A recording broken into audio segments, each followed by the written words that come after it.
اعلانیہ گناہ کرنے والے. مجاہد اس شخص کو کہتے ہیں جو اعلانیہ گناہ کرتا ہے. آج داڑیاں رکھی ہیں، باپ حاجی نمازی ہے اور آج میں گھر کے اندر ٹی وی سجایا ہوا ہے. پہلے 2-3 چینل چلا کرتے تھے پی ٹی وی اور ادھر ادھر کے. اب کافر نے نیا حملہ کیا، اس نے کہا کیبل لگواؤ، 300-400 روپیہ فیس دیا کرو کیبل والے کو، اور 100 چینل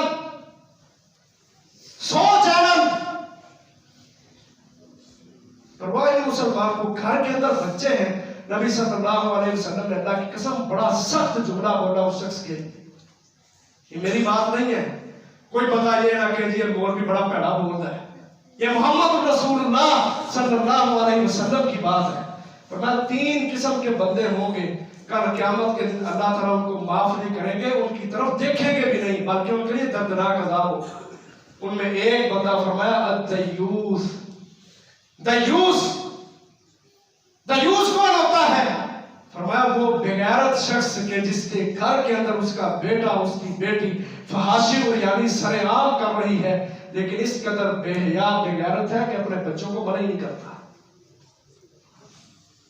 یہ ہے دیوس. اپنے گریبانوں میں جھانکیں کہ ہمیں اللہ نے حکم دیا ہے قُوْ أَنفُسَكُمْ وَأَهْلِيكُمْ نَارًا، کہ لوگوں اپنے آپ کو، اپنے اہل و عیال کو جہنم کی آگ سے بچاؤ. ہم کس طرح جی رہے ہیں، کیسی زندگی گزار رہے ہیں، اگر ہم اس کی طرف توجہ نہیں دے رہے تو یہ اولاد ہوگی کر قیامت کے دن میدان حشر کے اندر اپنے باپ کا گریبان پکڑے گی. آج خواہشات پورا کرنے میں، بیوی کے نخرے اٹھانے میں دیکھتا ہی نہیں مسلمان کہ حلال کام ہے یا حرام کام ہے، جائز ہے یا ناجائز ہے. اور جو محمد رسول اللہ صلی اللہ علیہ وسلم وصیتیں کر کے گئے، آخری سانس لے رہے ہیں، لوگوں سے کہہ رہے ہیں الصلاۃ الصلاۃ. لوگوں میرے بعد نماز کا خیال رکھنا، اپنی عبادتوں کا خیال رکھنا، اپنی امت کا خیال رکھنا، اپنی قوم کا خیال رکھنا. ان کو کبھی نیچے نہ گرنے دینا. ان کو میدان جہاد میں جہاد کے عمل کے ساتھ ہمیشہ ان کا سر فخر سے بلند رکھنا. آج مسلمان کو پتہ ہی نہیں میں نے اپنے نبی کی وصیت کو بھی پورا کرنا ہے. آپ ذمہ دار ہیں، اپنی اولاد کو فحاشیوں سے بچائیں. ان کو بتائیں یہ ویلنٹائن ڈے یہ عیسائیوں کی سازش ہے. ان کو بتائیں یہ کشمیر کے معاملے، یہ فلسطین کے معاملے، وہاں پہ ظلم و ستم کے پہاڑ اسرائیل اور کشمیر میں ہندو توڑ رہا ہے. اپنے بچوں کو بتائیں یہ تمہارے دشمن ہیں، یہ کبھی تمہارے خیر خواہ نہیں ہو سکتے. رب الرحمن نے قرآن مجید میں کہا ہے لَتَجِدَنَّ أَشَدَّ النَّاسِ عَدَاوَةً لِلَّذِينَ آمَنُوا الْيَهُودَ وَالَّذِينَ أَشْرَكُوا. کہا دنیا میں سب سے بڑے جو تمہارے دشمن ہیں وہ یہودی ہیں، والذین اشرکوا، اور وہ لوگ ہیں جو مشرک بت پرست ہندو ہیں. 33 کروڑ خداؤں کی پوجا کرتے ہیں. 33 کروڑ خدا، جن ظالموں کو یہی نہیں پتا ہمارا رب کون ہے، مسلمان کے گل گاتے پھرتے ہیں. یہ بالی ووڈ کی یہ ایکٹر مجھے پسند ہے، ہالی ووڈ کا یہ ہیرو مجھے بڑا پسند ہے، میں اپنے بالوں کا پف اس طرح کا بناؤں گا، اپنی بیٹی کو اس طرح کا لباس پہناؤں گا، سٹار پلس پہ ڈرامے بڑے اچھے چلتے ہیں، اپنے گھروں کا ماحول اس طرح کا بناؤں گا. یہ سارے کے سارے کافروں کے ہتھیار اللہ کی قسم آج وہ مسلمانوں پہ آزما رہے ہیں. لیکن مسلمان کس قدر گرا ہوا ہے، اپنے نبی کی داڑھی کو بھول گیا، اپنے نبی کی سنت کو بھول گیا، اپنے نبی کی نماز کو بھول گیا، اور عاشق محبت کرنے والا اپنے نبی سے اس کو چھوڑ کے کافروں کے ساتھ محبتیں کرنے والا بن گیا، جو کبھی تمہارے خیر خواہ نہیں، کبھی تمہارے دوست نہیں. اپنے آپ کی بھی اصلاح کریں، اپنی اولادوں کی بھی اصلاح کریں. ان کو بتائیں قرآن یہ کہتا ہے، حدیث یہ کہتی ہے کافر تمہارا دشمن ہے، سیدھے رستے پر آؤ. اسلام کا یہ پلیٹ فارم ہے، یہ رستہ ہے. اس رستے میں عبادات ہے، جہاد ہے، مدرسہ ہے، مسجد ہے، سب کچھ ہے. اس رستے پہ آؤ گے، اولاد بھی پاک ہوگی، خود بھی پاک ہوگے، دنیا میں بھی کامیاب ہوں گے، آخرت میں بھی عزت کا تاج والدین کے ساتھ پہ رکھا جائے گا. اللہ تعالیٰ ہم سب کو اپنی اولادوں کی تربیت کرنے کی توفیق عطا فرمائے، اور دنیا میں اپنے اصل دشمن کو پہچان کر اس کے خلاف کوئی کارروائی کرنے کی اللہ تعالیٰ ہمیں توفیق عطا فرمائے. وآخر دعوانا الحمدللہ رب العالمین.